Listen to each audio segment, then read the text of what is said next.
I think it's time to crack open this beauty.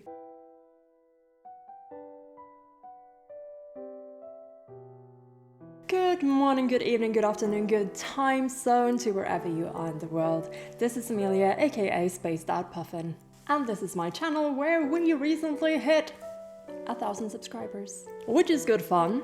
Like, if we convert this into sea Buddhism, that's a decent sized colony.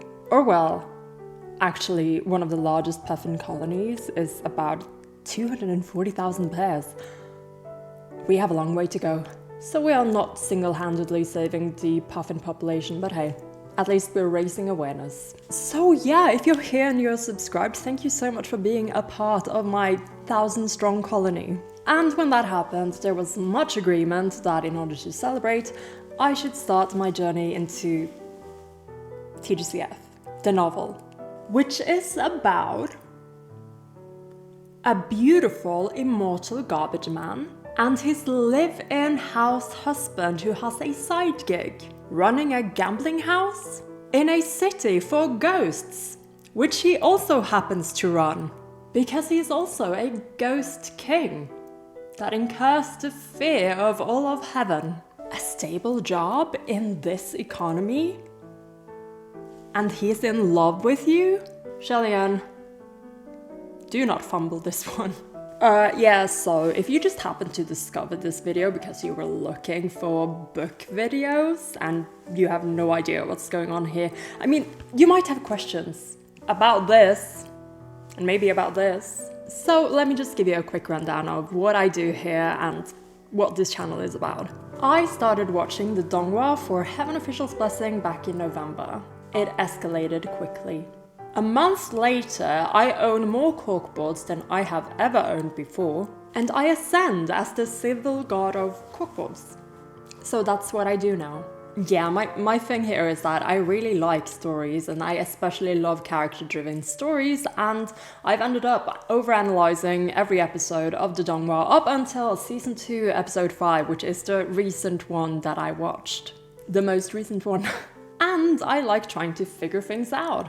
And trust me, this is how you figure things out. So when I learned that the donghua is only 2 seasons and now a couple of short films, and I will never get the answers to any of my questions from season 1 unless I'm prepared to wait eternally, at least 840 years, or commit to reading the books. So the answer was clear. I'm reading the books. And I'm reading some other books, eventually, suddenly, maybe, we'll see. You know, when I finish TGCF in 2035, yeah, it's taking me forever to get through this donghua because of how I've ended up doing things, but at the same time, I'm having a lot of fun. So thank you to all of you who are with me here now celebrating this milestone, because you're a part of what has made this so fun to do. Like, even though I haven't caught up with the source material, I feel very much like a part of the fandom already. So thank you for keeping me company, for entertaining my series, and for loving Heaven Official's Blessing so much. Almost 2 seasons in, and it's already such an appealing story to me, and I can't wait to get further into this, further into them, specifically him. Yeah, on this channel we worship His Royal Highness, the Crown Prince of Shanle, flower-crowned martial god and immortal scrap collector, just as watching what I wanted. If you're not a Xie Lian enthusiast, you're gonna have some trouble here. Yeah, there's nothing else to say really, other than if you're interested in understanding where I am at in my TGCF journey, how much I know and how many ideas I'm currently working with, you can find all the videos on my channel. This channel is basically only TGCF at the moment of recording. You shouldn't have problem navigating, but I'll put a card or a link or something here, just in case. Have fun!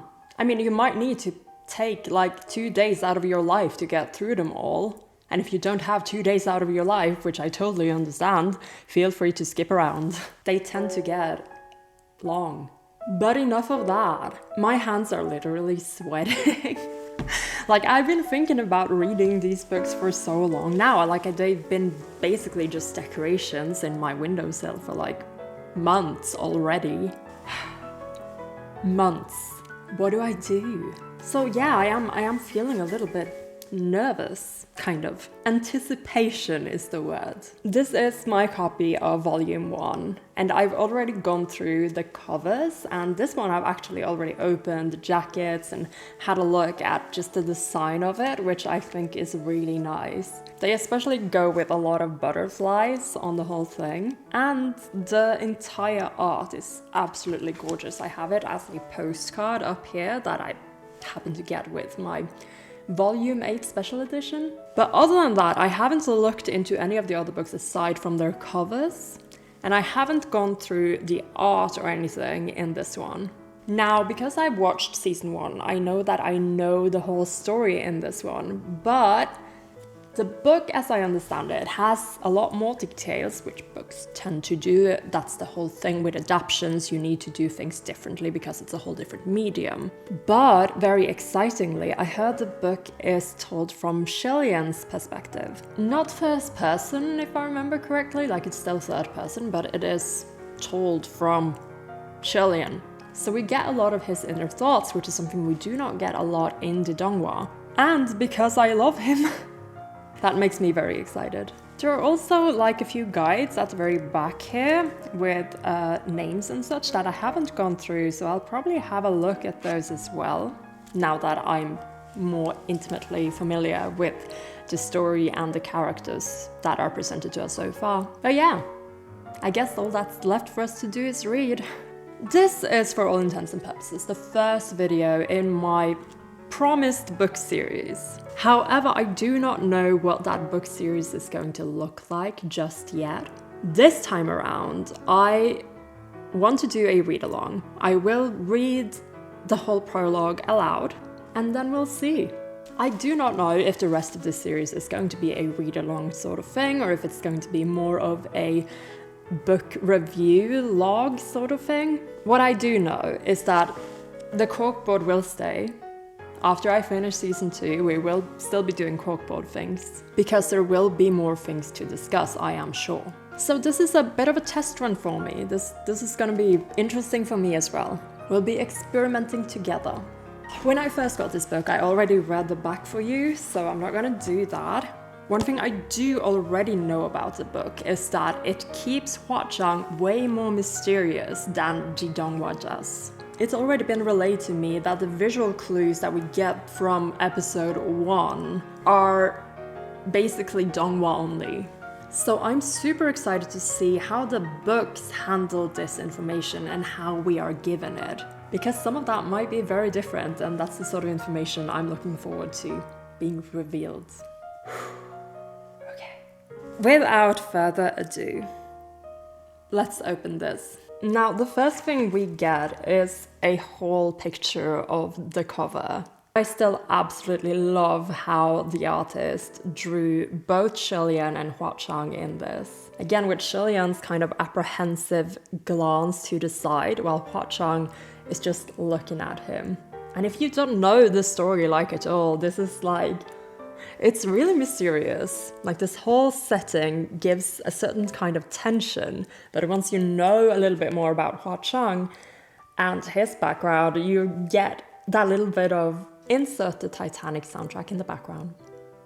Or rather, the song they played in season 1, episode 1.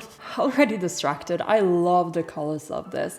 The red and the dark blues contrasted with the white moon over here as well. Just the flowers, the spider lilies, I believe. And of course, the butterflies. Butterflies all over this bitch. This is new to me, like all of this is new to me. There is art!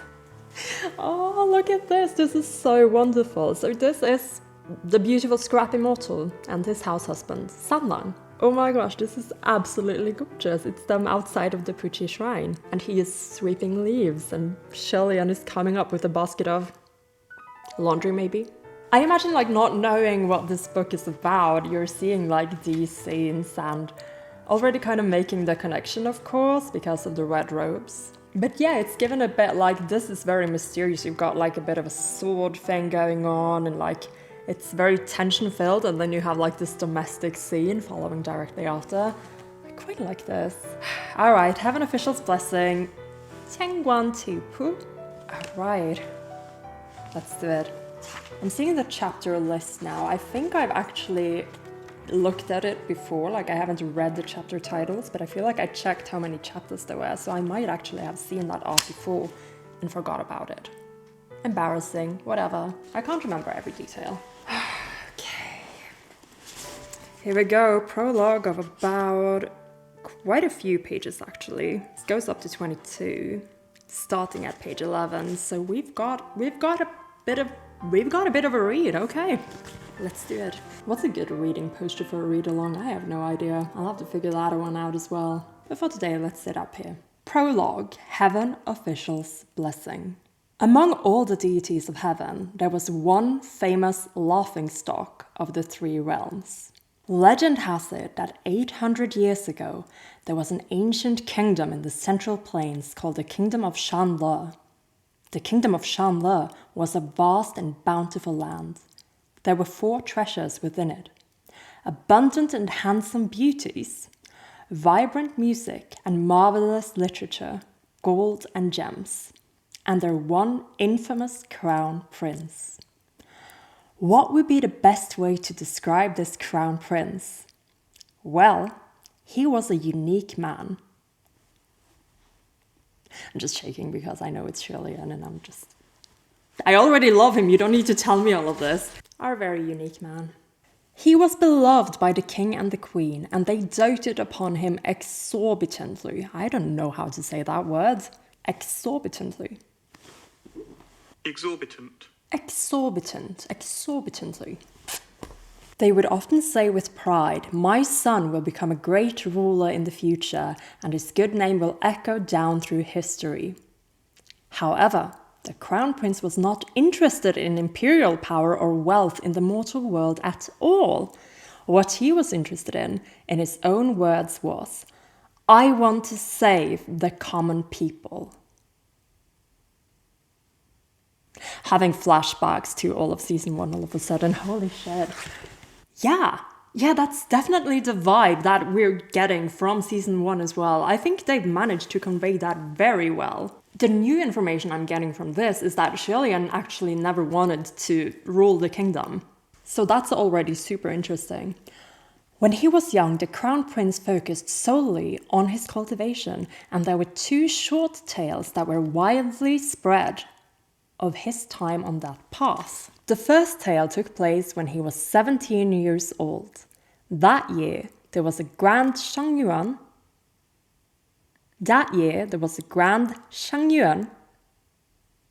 Panics in Chinese pronunciation. Heavenly ceremonial procession in the kingdom of Shanle. Although the custom of conducting these divine ceremonies has been out of fashion for centuries, it is still possible to deduce what a grand, jubilant occasion it must have been from the remnants of ancient books and oral tradition.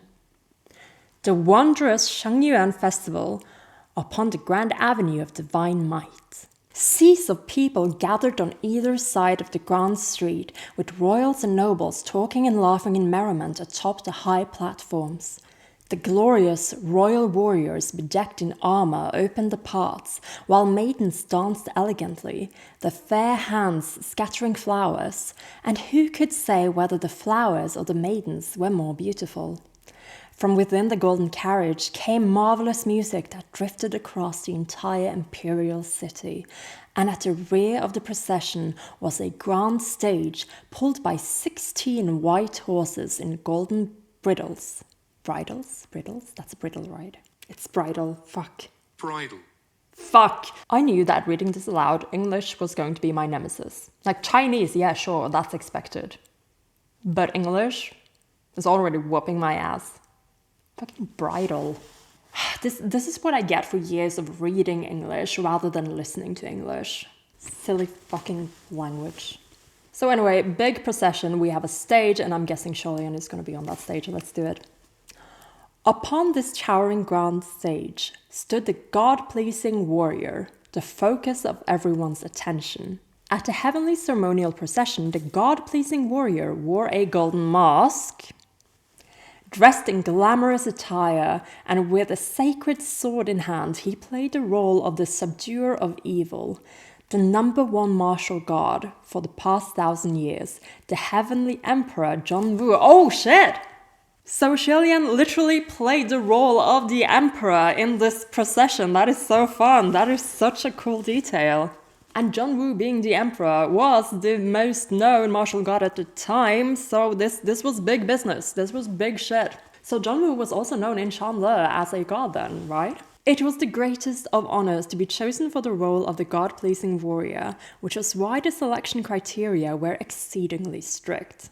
Thus, the one chosen that year was that crown prince. People across the kingdom believed that he would give the most thrilling performance as the god-pleasing warrior.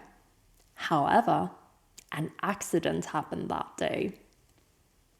I mean, we know what's going to happen. During the third tour of the procession, it passed by a city wall that was hundreds of meters tall. At the time, the martial god upon the grand stage was just about to strike the demon down. It was the climax of the performance, with people on both sides of the street at the height of excitement. The top of the city wall swarmed with crowds, clamoring to watch the show, pushing and shoving each other to get the best view. At that moment, a small child fell from the edge of the wall. The screams of the crowd reached to the heavens just when everyone thought this child would stain the grand avenue of divine might with blood. The crown prince looked up, leapt into flight, and caught the boy. This whole scene is very well portrayed in the Donghua, and I'm seeing that scene kind of flash before my eyes just now. I really want to go back and watch it again because that was basically what's happening here. The first episode did include this part of the prologue, for sure. The biggest difference being, so far, that it's directly contrasted to the mysterious figure that is Hua Chang. Let's see how this child is treated in the prologue. The people only saw a glimpse of a white silhouette that flew like a soaring bird before the crown prince landed, with that small child in his arms. The golden mask fell, revealing the young, handsome face behind it. In the next second, cheers erupted. The people were thrilled and joyous, but the state preceptors of the Royal Cultivation Hall were troubled. Right, so for a commoner, seeing the prince go out of his way to save a child like that is awesome. It's amazing. That's what you want from the people running your country, right? But it says that the state preceptors, which is a term that I've been battling with throughout this whole Donghua watch, but I think I'm getting a hold of it. So the state preceptors of Shanle, of the Royal Cultivation Hall, so the place where Xie Lian studied, probably, because he's studying cultivation, they were troubled. They had never imagined such a huge mishap would occur. This was ominous luck, the gravest of misfortunes. Every trip the grand stage made around the imperial capital symbolized 1 year of peace and harmony within the kingdom. Now that it was cut short, did that not mean the invitation of disaster? Well, fuck. So are we gonna have 3 good years before shit goes down? The state preceptors were so distraught, they were losing hair as fast as the rain fell. After much contemplation, they called the crown prince over to speak to him. In the softest manner possible, they requested, "Your Highness, might you be willing to face the wall in reflection for a month? It does not really need to be a month as long as the intention is there." The crown prince smiled. "No." Xie Lian. Okay, yeah, so face the wall in reflection. Is this is some sort of punishment? That's not the word I'm looking for. Like repentance for that this happened, to try and make it all well again. Like a bit superstitious, but this could be really important in the context of the book, because the prince said no. That was what he said. This was what he said. "There is nothing wrong with saving people. Why would the heavens condemn me for doing the right thing?" Why indeed? But what if the heavens do condemn you, the narrator says. Yeah, it doesn't say who says that. It's just a regular sentence in the book. And then Xie Lian replies, then it is the heavens who are wrong. Why would I apologize to those who are wrong? The state preceptors could not argue. This crown prince was such a person. He had never encountered anything he could not do, nor had he ever met anyone who did not love him. He was the justice of the mortal realm, the center of the world. Oh my god. This fucking setup.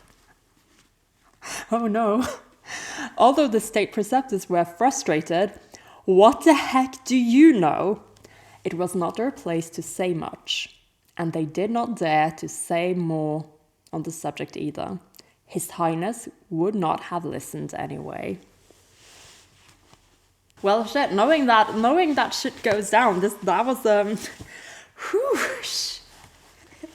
Well, we already do know from the flashbacks that they showed us in episode 3, was it, of season 2, that even as a very young child, Xie Lian was pretty stubborn. And it seemed in that episode like he was indulged quite a lot. Like he even admits to knowing how much his parents doted on him, how much patience they had for him. And it seems like that stubbornness only grew. Gosh, there's a bit of child psychology in this that I'd love to touch on actually, but basically, Xie Lian as a crown prince at this point has never actually experienced the true meaning of no. Things have been going so well for him that he has never really had to face adversity, never had to face like working through something very difficult. And it seems that's both because of his upbringing having been the way it was, with parents very ready to indulge him, for one. But, you know, maybe just a fair share of luck as well. Like, he's never had to go through any such period because his kingdom has been doing really well. He's gotten to do the things he wanted to do, and he's been successful at them. I think most people nowadays can, like, recognize this in, like, gifted student sort of situations, where throughout the first years of school, you are just flying through the years. You are never really faced with a lot of work because you get things so easily. And then these kids, when they get to like university levels where they actually have to put the work in, a lot of them struggle because they've just never been taught to actually struggle. Like, not the same situation, but something similar here. And I especially enjoy this line, His Highness would not have listened anyway. The Xie Lian we're meeting here, the 17-year-old boy, already knows or thinks that he knows how to work this world. And I think that's really important for what we know is going to happen next. The second tale, yeah, I forgot that we were doing like the two big tales of the prince. The first one being the ceremony where he interrupts the ceremony to catch this falling child, and it seems like that child is not mentioned again. So we know in season 1 immediately that that is Hua Chang because of how it's visually relayed to us. Like, if you didn't catch that in episode 1, I'm sorry. It was just very blatant to me, at least. All right, let's read the second tale. I can't remember what that is supposed to be. The second tale took place in the same year, when the crown prince was 17. Legend has it that south of the Yellow River, there was a bridge called Yin Yan.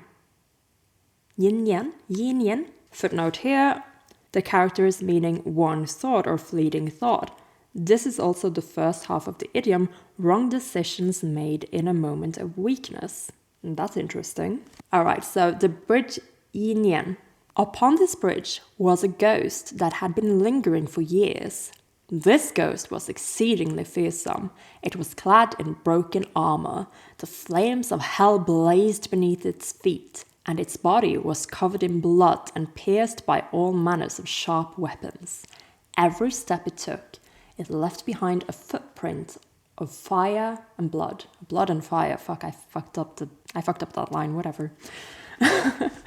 Every few years, it would suddenly appear at night and wander back and forth at the head of the bridge, blocking travelers to ask them 3 questions. What is this place? Who am I? What is to be done? Okay, this ghost, I remember vaguely in the Donghua that we get this cool scene of Xie Lian fighting this ghost, but we never actually get any more details of it except that it is a demon. I don't know how important that is, but I'm gonna just mark the ghost for a second, try and come back to that.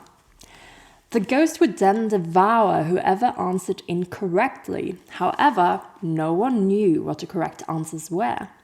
As the years went by, this ghost devoured countless travelers. During his ascetic travel, the crown prince caught word of this, so he set out and found Xie Lian Bridge and stood guard there, night after night, until finally one night he met the haunting ghost. When that ghost appeared, it was indeed as horrifying as the legend said. It asked the crown prince the first question, and he answered with a smile. This place is the human world. However, the ghost replied, this place is the abyss. An auspicious start. The first answer was already incorrect. Well, all 3 answers are going to be wrong anyway, the crown prince thought, so why should I wait until you're done? So he pulled out his weapon and lounged. The fight was complete chaos. The crown prince was skilled in martial arts, but the ghost was terrifying and dauntless. Man and ghost fought so hard that the sun and moon began to topple. In the end, the ghost was finally defeated. After the ghost vanished, the crown prince planted a flowering tree at the head of the bridge. As he did so, a cultivator passed by and happened to see him sprinkle a handful of dirt to consecrate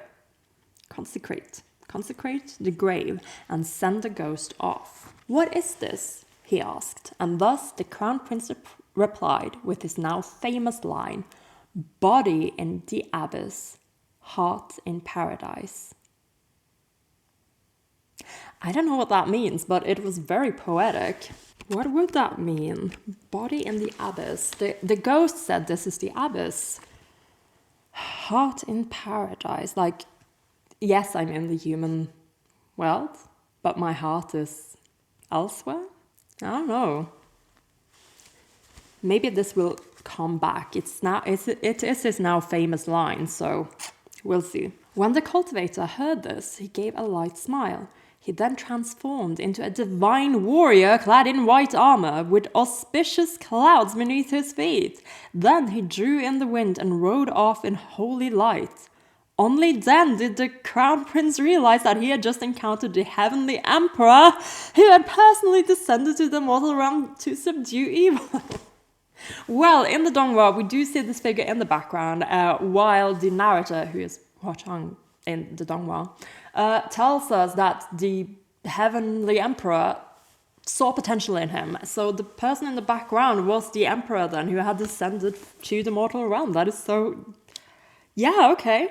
This definitely gives more context to that scene. I like this. I love this. The deities had already taken notice of this exceedingly outstanding, God-pleasing warrior since his time in the Shengyuan...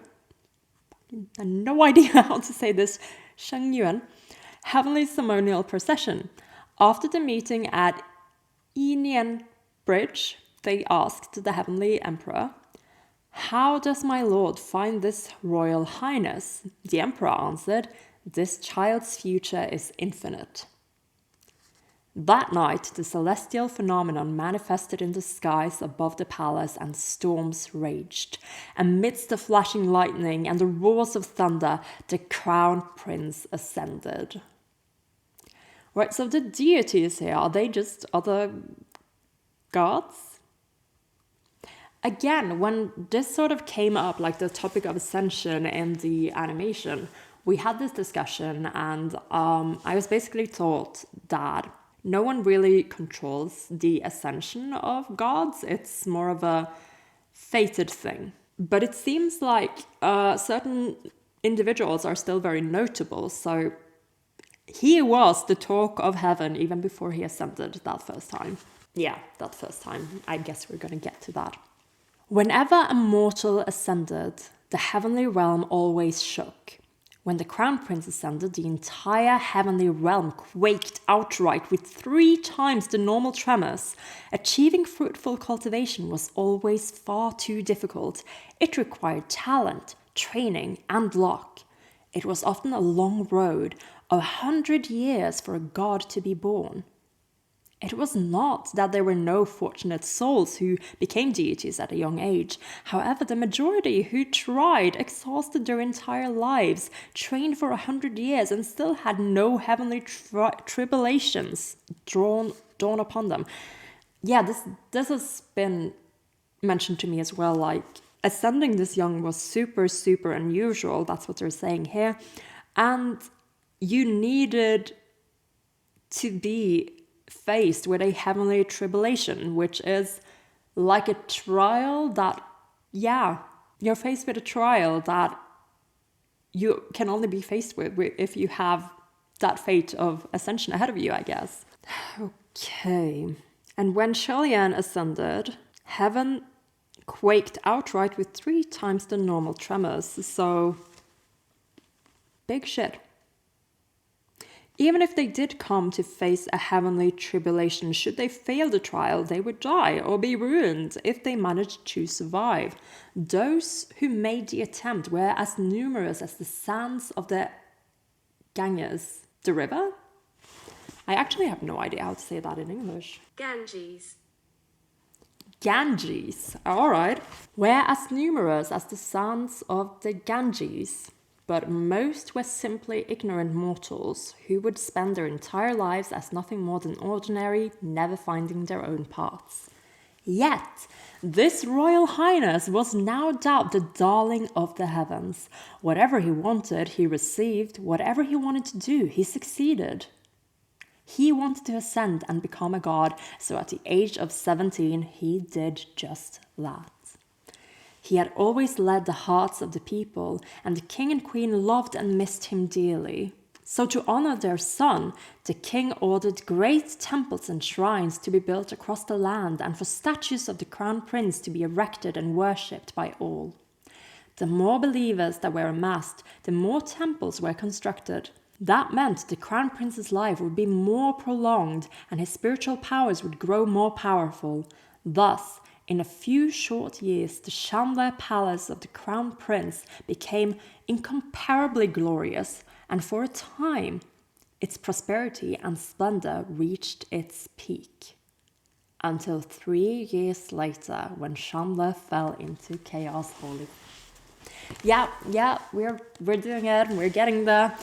Okay, so this is kind of interesting though, because we've already kind of had this discussion about how gods are dependent on mortals believing in them in order to live or be gods, you know? And Xie Lian obviously had many followers because he was so loved in his kingdom. However, I think it's interesting to note that the king, his dad, gave the order to build a lot of temples and shrines, basically spreading the religion of Xie Lian politically. And I don't know if that's gonna come up, I just wanted to make a note of it, because spreading his renown and tying it so closely to the current monarch and the monarchy, like, that backfires a lot throughout history. I do not know if they're gonna give that detail any attention in the book, but, you know, the moment the ruler of a country starts investing into a religion, the moment the country is doing poorly, the religion can also be a subject of blame, right? Yeah, I'm not going anywhere with this right now. It's just a thought I had reading that part. Anyway, so we had 3 years of peace, and then Shanle fell into chaos. The cause of the chaos was tyranny, with rebels rising in revolt. Tyranny. All right then. However, while the flames of war were set ablaze all over the mortal world, the deities of the heavenly realm could not easily intervene. Their concerns were ghosts, monsters, and demons that encroached on the borders, and whatever fell outside of those parameters had to be left to its own devices. Think about it. Conflicts were everywhere in the mortal realm, and everyone believed they were justified. So if any god were to stick a foot in, today you would back your former kingdom. Tomorrow another would avenge his descendants. Thus, would there not be gods who wanted to fight each other all the time and who would fall into a life of disgrace? Yeah, true. It's never good for gods to have stakes in the game, but I'm guessing Xie Lian had big stakes in this game. That was why the crown prince needed to keep his distance, but he did not care for that reasoning in the least. Oh boy. He said to the heavenly emperor, I will save the common people. There it is again. It's said twice already in this prologue. The heavenly emperor possessed 1,000 years of divine power, but even he did not dare let those words hang off his lips. When he heard this, it was easy to imagine how he felt, yet he could not do anything to stop the crown prince. So he said, You cannot save everyone. I can, the crown prince declared. Thus, he descended to the mortal realm without looking back.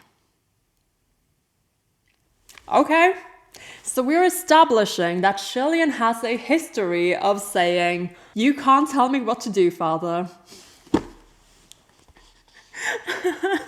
This explains a lot, is what I'm saying. This explains a lot of things that are happening in season 2. Shanle, do not touch the blade, the evil demonic blade. To which Xie Lian said, Haha, psych, I let it stab me. Oh no. Well, at least there's precedence for this sort of behavior. Janwoo, why are you surprised? How are you surprised? Fuck. Naturally, the whole nation of Shanle rejoiced. However, ever since ancient times, there had been one truth the people always spoke of in the human world. There would never be a good outcome when gods descended to the mortal realm without permission. And so, not only were the flames of war not extinguished, they blazed even wilder. It was not to say that the crown prince did not try, but it would have been better had he not intervened at all. The harder he worked, the more of a mess the war became. The people of Shanle were devastatingly battered and crushed, the wounded and casualties innumerable, and in the end a plague swept through the entire imperial capital, and the rebel army broke through to the palace and ended the war. If it was said that Shanle was originally hanging on by a thread, then the crown prince came and cut it directly. After the kingdom fell, the people finally came to realize one thing. The crown prince they worshipped as a god was never as perfect or strong as they imagined. Yeah, well, I think the people of Shanle are wrong. Just saying, maybe they had this coming. But to speak harshly, how can I read this sentence? I can't read this sentence. I'm just going to put it on the screen. How am I supposed to read this sentence? This does not fit within my belief system. Well, I can't let this sentence defeat me. I cannot let this sentence defeat me. To speak harshly, was he not just useless trash who could not do anything right? Hua-Chang, where are my matches? I need to set this book on fire. Oh no. Yeah, so that did not go well. We know that. We knew that did not go well. However, I don't think the Dongwa was not as explicit in it. I know that there were voices in the background saying shit, but I was too busy paying attention to the prince and the little kid, Hua-Chang, who is constantly like in the Dongwa interpretation of the prologue. Like there are things that haven't been shown here yet, like with Like you see Hua Cheng as a slightly older child, kind of standing behind Xie Lian, like implying that they met after he saved him. In what circumstances? Probably during the fall of Shanle, I'm guessing. He's not mentioned again just yet, so I'm sure that he won't be mentioned in this prologue, unless we have like a surprise thing happening in the next couple of pages. Let's see what happens. Without anywhere to vent the anguish and pain of losing their homes and families, the battered people furiously poured into the palaces of the crown princes, toppled his divine statues and burned down the divine temples. 8,000 temples burned for 7 days and 7 nights, burned until there was nothing left. From that moment on, the martial god who protected peace and safety vanished, and a god of misfortune who brought disasters was born. When the people call you a god, you are a god. If they call you crap, you are crap. You are whatever they say you are. It had always been thus. The crown prince could absolutely not accept this reality, and he had an even harder time accepting the punishment he received for his transgressions: banishment. Okay, this, as far as we know from the Dongma, we only know that he was banished and then ascended again shortly after for a very short time, and then got banished again, which lasted for the whole 800 years thing. So these are details that I do not have yet. This is intriguing. Well, at the age of 20-something, after having lived a whole life of ease, basically, yeah, he'd have a hard time accepting this. I totally believe this. His spiritual powers were sealed, and he was knocked back down to the mortal realm.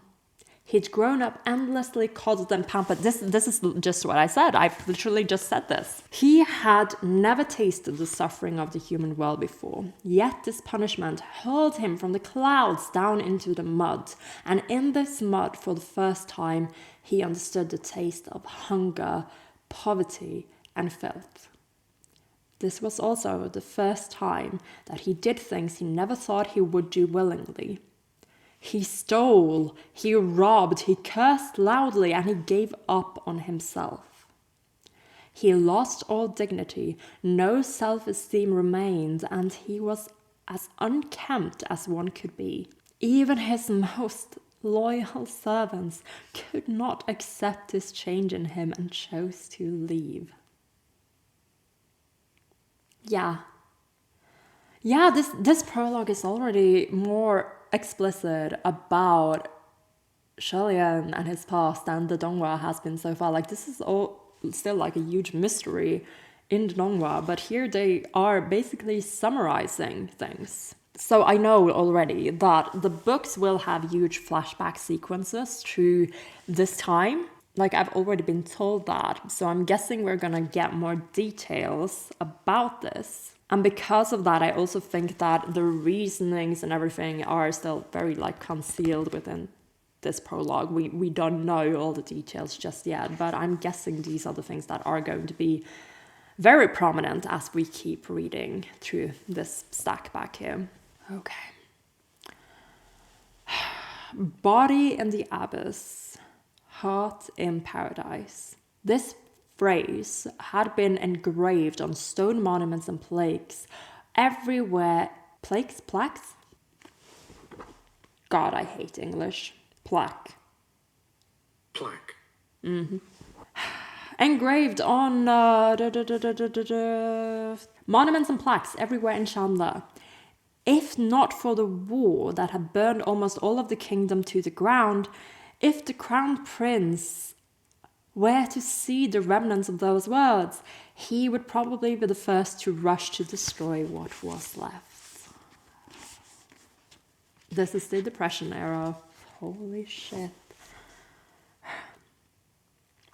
The person who had said those words had personally proven that when the body was in the abyss, the heart could not be in paradise. He ascended to the heavens quickly, but his fall from grace was even faster. That awe-inspiring impression at the grand avenue of divine might, the evil he met at the Yin Bridge. It all seemed as if they were only yesterday, and the heavenly realm merely sighed for a while before letting go of what was past. Until one day, many years later, a huge rumble thundered from the sky. This Royal Highness ascended for the second time. Throughout history, heavenly officials who were banished either never regained their glory or fell into the ghost realm. Totally got distracted by that one sentence because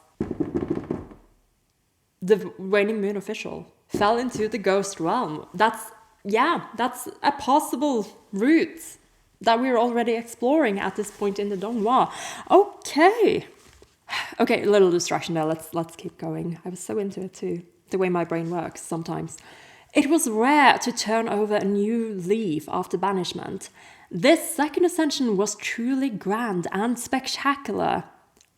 What was even more spectacular was that after he ascended, he charged all the way into the heavenly realm and rampaged in full fury.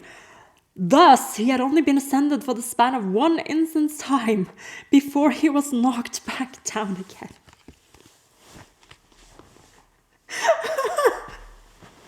Oh my. Okay, it's really funny to me. I'm just imagining Heavenly Father's favorite son coming back up to throw a fucking tantrum.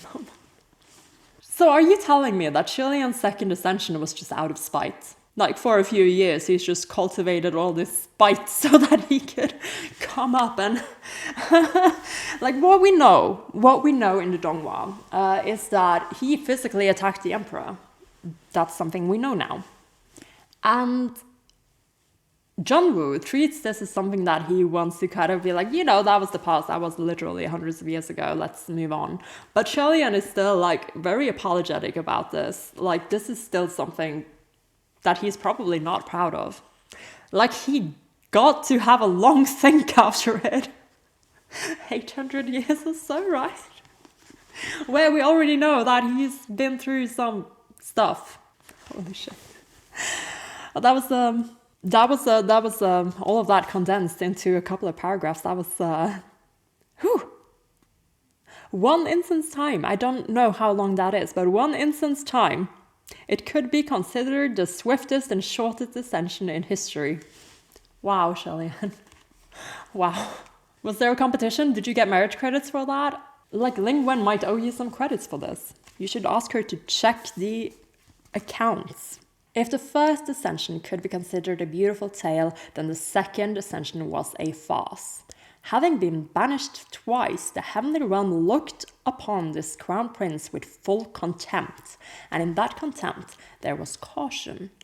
After all, he was already threatening and on the edge after the first banishment. Now that he had been banished twice, would he not go berserk and take his revenge on the world? Yet who knew? After being banished this time, he did not go berserk, and even adjusted earnestly to banished life. There were no issues at all, and the only problem was that maybe he was taking things a little too seriously. Sometimes he would busk at the end of the street, expertly playing any instrument and singing any songs, and even shattering boulders on his chest as part of his act. Shattering boulders on his chest. Like we know that Xie Lian can sing. Thank you, Howard Wang, for proving that to us. We know that Xie Lian can sing. Shattering boulders on his chest? I believe it. That's a strong man. I absolutely believe this, though. Is this like some sort of like known street performance from Chinese history, culture? Shattering boulders on your chest. While there had long been word that His Royal Highness could sing and dance and was a master of many talents, it was unbelievable to witness all his talents in such a fashion. Truly inspiring complicated feelings in anyone who saw. Sometimes he would diligently and humbly collect scraps. The deities were shocked to their cores. It was unthinkable that things would reach this point, when now, if one was to say, the son you gave birth to is the crown prince of Shanle, it would be a curse more malicious than may you die without sons. Oh my god. They are not fucking around here with the insults, oh my god. He was once the noble and gracious crown prince, a heavenly official who was part of the divine ranks. But in truth, no one else had ever screwed up so badly. And so, this was the story of the man who was known as the laughingstock of the three realms. After laughing, those who were more sentimental might also sigh. The darling of the heavens, who once stood at such a height, had truly and thoroughly vanished. Divine statues collapsed, a native kingdom was destroyed, and not a single believer remained. Gradually, he was forgotten by the world. Thus, no one knew where he had drifted afterward. It was already a great shame to be banished once. No one would be able to get back up after being banished twice.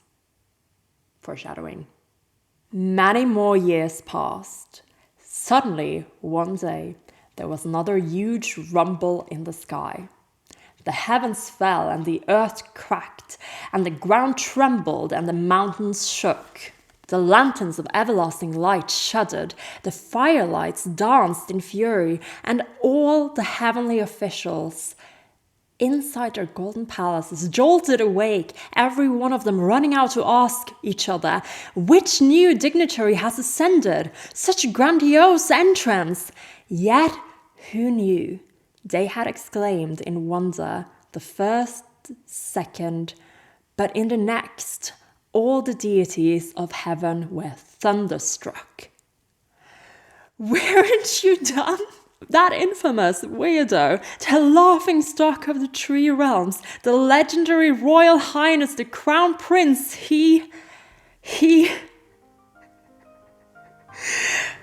fucking ascended again.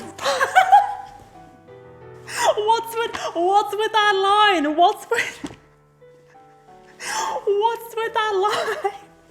It's so, oh my gosh, there's like, the way this is told is very like, it's full of this sort of prose, especially when they're describing the kingdom of Shanle, and they're describing like all of these things happening, and then they'll end with these like what can I say, like these comedy-like sort of like sentences at the ends of these things. He fucking ascended again. That's literally what it says right there. I want that printed out somewhere. Like, I can definitely do that. He fucking ascended again. That's my favorite sentence in this whole prologue. The next sentence of the first chapter is, "Congratulations, Your Highness." This is where the Donghua starts.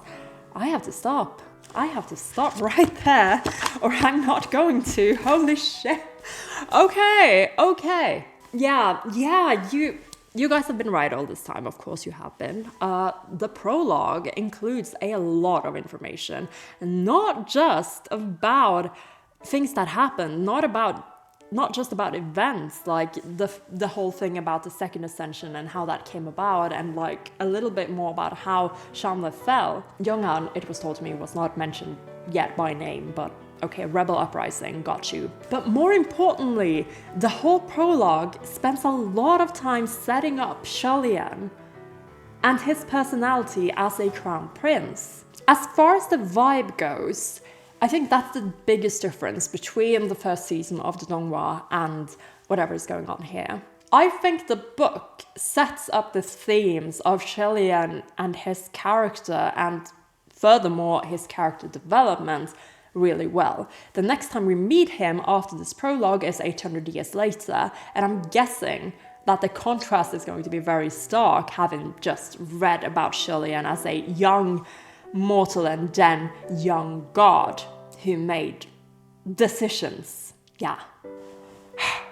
When this part, when the prologue and the story of Shanle is told to us in the Donghua, it is told to us with Hua Chang as the narrator, and it really highlights more of the ethereal parts. Like, obviously these two tales get spotlight in the form of amazing animation, and, you know, we get to see Xie Lian as the Crown Prince for the first time at the end of that episode, which is just such a scene, oh my lord. But I no longer think it's a coincidence that the way the story is told makes Xie Lian and the Crown Prince of Shanle seem like such a mystical thing, you know? Like, even his banishment is mentioned in, like, the whole thing, it's just sad. You know, we get this image of Xie Lian standing there on, like, in the, like, the remnants of his kingdom with the, I can't remember if there's rain at some point, and, you know, of course, this child who's standing behind him watching all of this, because we're making that connection through the visual means of the Donghua. Like, my point is, the image you get of Xie Lian from the first season and from the first episode alone is very different from what you're already getting from just the prologue of the novel. It's a change that I think is okay. Is it unnecessary? Maybe. I mean, I should have liked to know more about this going into season 1. We only really get a glimpse of it in season 2 so far.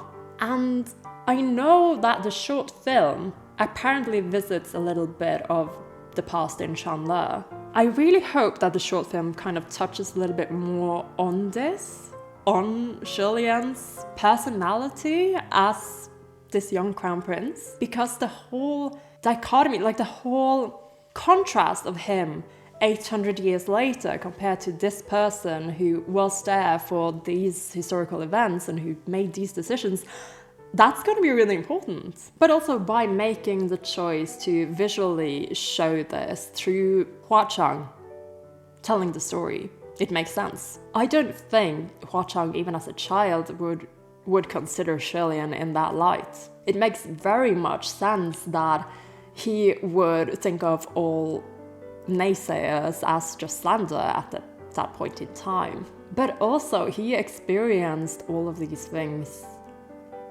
Like, he was there for the fall of Shanle, and I'm especially looking forward to understanding more about Hua Chang's journey into becoming a ghost. Wow. Oh no. This was honestly so fun. Like, I've been itching to do this for forever. And that was it. That was the start. That was the beginning of all this. The prologue gives the vibe of history enthusiast kind of trying to tell this story. Not really very character focused just yet. Like, I wonder if, yeah, I was just glancing over the first chapter. It seems that the rest of the book is third person, maybe limited. They were talking together, like Xie Lian said, Ling Wen said. So, we'll see. We still don't really have a good grasp of the narrative voice of the book, but I like that the prologue does that. It's really unusual, like going from very serious prose and then ending it at a sort of comedic beat. I wonder if they're gonna keep doing that. Okay, so quickly, some top things that the prologue does. You do not know the identity of the child. That's probably something that pops up later. The only reason why we know this already in the Donghua is because it's shown to us. 2. The grand tale with the ghost spirit thing. I wonder if that's gonna come up later.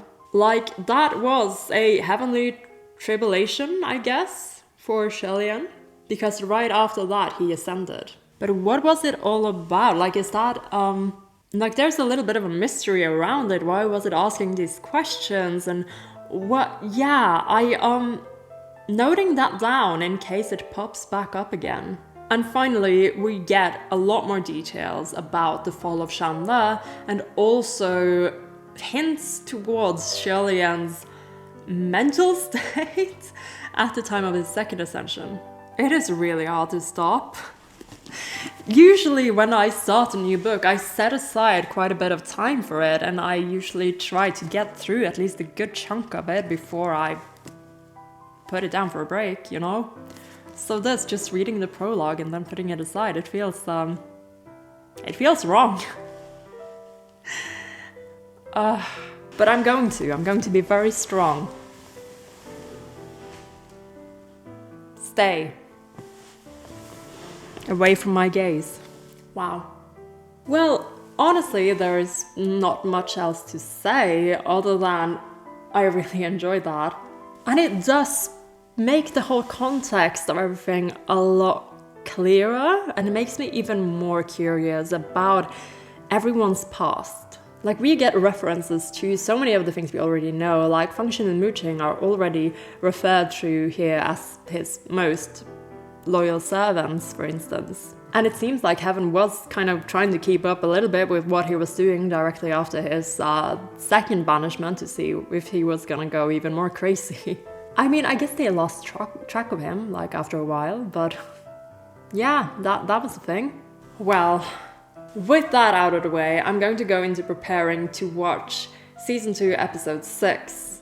So it probably will be some time before you see the next chapter of the actual novel in a video format like this. But that was fun. That was great fun. And I hope you enjoyed my slightly chaotic read-along. So this has been Amelia, aka Spaced Out Puffin, and I'll see you in the next one.